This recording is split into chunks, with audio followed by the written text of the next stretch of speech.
पछिल्लो टाइममा न्युजिल्यान्डको बारेमा धेरै नै नेगेटिभ पोस्टहरू, नेगेटिभ कमेन्टहरू, नेगेटिभ रिभ्यूहरू देखिन्छ। न्युजिल्यान्डमा अहिले जब क्राइसिस छ, न्युजिल्यान्डमा धेरै कुराहरूको च्यालेन्जेस छ। सो न्युजिल्यान्ड नजाने अथवा न्युजिल्यान्डमा चाहिँ अप्लाई नगर्ने अथवा गरिसकेकोले पनि नआइजाऊ भन्ने यो खालको धेरै कुराहरू भेटिन्छ।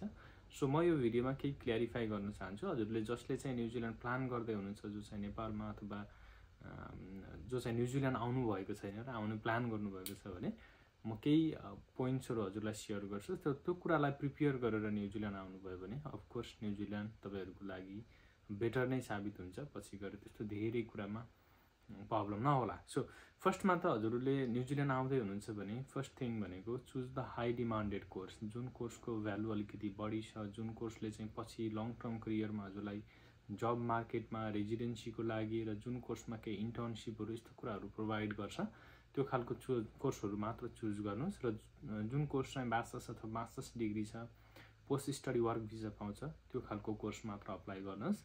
अलिकति युजलेस खालको कोर्सहरू, जुन कोर्सले चाहिँ भोलि सर्ट टर्म लङ टर्ममा कुनै पनि फाइदा गर्दैन, त्यस्तो कोर्समा न्युजिल्यान्ड आउनुभयो भने धेरै नै गाह्रो हुन्छ। सो सेकेन्ड थिङ भनेको अन्डर ग्रेजुएटको स्टुडेन्टहरूले इयरली फी पेमेन्ट गर्नुपर्ने हुन्छ। ब्याचलर्सको केसमा इयरली भिजा थप्नुपर्ने हुन्छ, रिन्यू गर्नुपर्ने हुन्छ। सो अलिकति आफूलाई फाइनेन्सियली बर्डन नहुने टाइप, यहाँ कति कस्तोसम्म केसहरू भेटिन्छ भन्दाखेरि जस्ट जान मात्र पाए भयो भनेर 20,000, 30,000, 40,000 जति पनि पे गर्न रेडी भइदिने फर्स्ट इयरमा। सेकेन्ड इयरबाट उसको प्यारेन्ट्सले त्यो फी पे गर्न प्यारेन्ट्स पनि रेडी नभइदिने र स्टुडेन्टले त्यसलाई पे ब्याक गर्न नसकेर पछि फेरि कलेज चेन्ज, कोर्स चेन्ज यस्तो खालको केसहरू धेरै देखिन्छ। सो त्यसभन्दा पहिल्यै आफूले कति पे गर्न सकिन्छ आफ्नो फाइनेन्सियल क्यापेबिलिटी फाइन्ड आउट गर्नुहोस्, घर फ्यामिलीसँग सल्लाह गर्नुहोस् र आफूलाई जति अफोर्डेबल हुन्छ त्यो अफोर्डेबल कोर्सहरू र अफोर्डेबल कलेज मात्र चुज गर्नुहोस्। र थर्डमा भनेको सिटीको बारेमा आफै रिसर्च गर्नुहोस्। न्युजिल्यान्डको कुन चाहिँ सिटीमा जाँदै हुनुहुन्छ, त्यो सिटीमा चाहिँ आफ्नो कोही साथीभाइ छ कि छैन, पहिला गएको सिनियरहरू यसको लागि journey to New Zealand student visa हाम्रो ग्रुप धेरै नै फेमस पनि छ, त्यसमा हजुरले पोस्टहरू गर्न सक्नुहुन्छ, त्यहाँबाट आफूले साथीभाइ बनाउन सक्नुहुन्छ र कम्युनिकेसन राख्नुहोस्।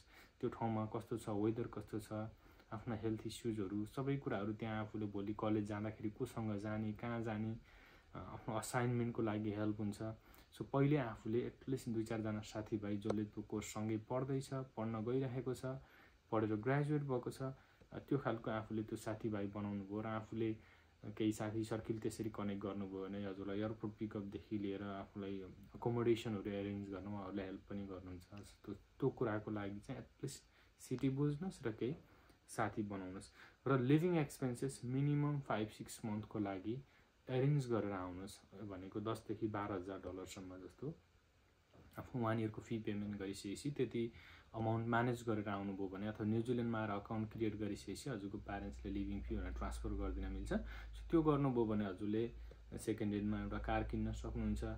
यहाँ आएर आफूलाई 2-4 महिना जबलेस हुँदाखेरि चाहिँ आफूलाई फाइनेन्सियल बर्डन हुँदैन र हजुरले आफ्नो सुरुको फर्स्ट सेमिस्टर भनेको पढ्नको लागि एकदमै च्यालेन्जिङ हुन्छ। त्यो बेलामा आफूले काम गर्ने, कमाउने त्यो खालको केही त्यो कुराहरू चाहिँ पोजिबल हुँदैन।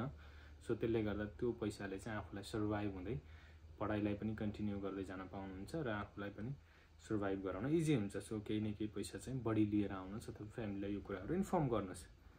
अब त्यस पछाडि हजुरले आफ्नो जब अप्लाई गर्ने बेलामा डिफ्रेन्ट टाइपको सिभीहरू, आफ्नो स्किलहरू, अब जस्तो तपाईँ हस्पिटालिटी इन्डस्ट्रीलाई अप्लाई गर्दै हुनुहुन्छ भने हस्पिटालिटीसँग केही आफ्नो स्किलहरू भएको होइन, त्योसँग रिलेटेड केही ट्रेनिङहरू लिएर आउन सक्नुहुन्छ। अथवा आफूले एसकेयरको कोर्समा आउनुभएको छ तर तपाईँले जब हाउसकिपिङहरूको अप्लाई गर्दै हुनुहुन्छ भने त्योसँग रिलेटेड केही स्किलहरू, त्यो की पोइन्टहरूलाई हजुरले मेन्सन गरेर आफ्नो सिभीलाई बिल्ड गरेर डिफ्रेन्ट सेक्टरमा जब अप्लाई गर्न सक्नुहुन्छ। एउटै खालको सिभीले जताततै अप्लाई गर्नुभयो भने जब पाउने चान्सेस गाह्रो हुन्छ। सो सिलेक्सन हुँदैन। सो अर्को चाहिँ मेन भनेको केही न केही ह्यान्ड्स अन स्किलहरू लिएर आउनुहोस्। चाहे तपाईँ MBA पढ्न आउँदै हुनुहुन्छ, MIT को लागि आउँदै हुनुहुन्छ भने पनि तपाईँले जस्तो बारिस्ता ट्रेनिङहरू गर्न सक्नुहुन्छ। Driving licence, international driving licence न्युजिल्यान्डमा ड्राइभ गर्न मिल्छ 18 मन्थसम्म। सो त्यो ड्राइभिङ लाइसेन्स लिएर आउन सक्नुहुन्छ।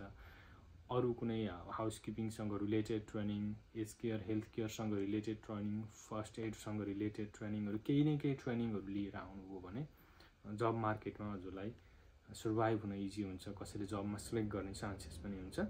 र अर्को एकदमै मेन इम्पोर्टेन्ट भनेको आफ्नो हरेक डेडलाइन, आफ्नो इमेलहरू, यी कुराहरूमा आफू अपडेट हुनु यहाँ आइसके पछाडि र नेपालबाटै अप्लाई गर्दाखेरि पनि, किनभने यदि तपाईँहरू अपडेट हुनु भएन, डेडलाइनहरू क्रस गर्नुभयो, युनिभर्सिटी कलेजको एटेन्डेन्सलाई कम्प्लिट गर्नु भएन, हरेक कुराहरूमा अपडेट हुनु भएन, भोलि भिजा एक्सपायर हुँदैछ, कहिलेसम्म आफूले फाइनेन्सियल प्लान गर्नुपर्ने, प्यारेन्ट्सलाई इन्फर्म गर्ने, यी कुराहरू चाहिँ एकदमै इम्पोर्टेन्ट छ। सो आफ्नो इमेलहरू, आफ्नो हरेक कुराहरू चाहिँ चेक गर्नुहोस्, अपडेट हुनुहोस् र न्युजिल्यान्डमा पोजिटिभ इनर्जी लिएर अप्लाई गर्नुहोस्, आउनुहोस् र न्युजिल्यान्डमा त्यस्तो लङ टर्मलाई त्यस्तो कुनै गाह्रो नहुन सक्छ, किनभने यदि पहिले आफू प्रिपेयर भएर आउनुभयो भनेर हाई एक्सपेक्टेसन नराख्नुहोस्।